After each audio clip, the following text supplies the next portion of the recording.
Mei, freu ich mich jetzt schon aufs Essen.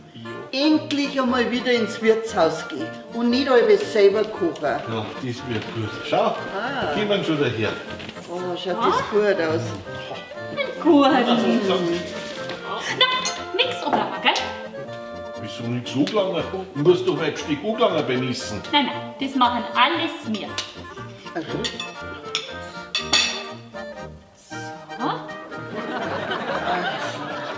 Halt! Nix auffassen, bitte. das ist nichts.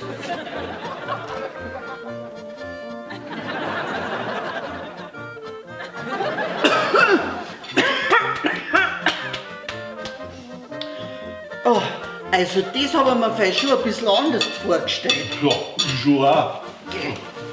Wo wollen Sie hin? Ja, zum bisschen mehr will ich nicht hin dürfen, oder? Ja, natürlich, freilich.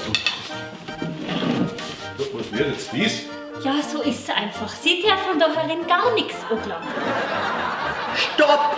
Zwick zusammen, wir fahren!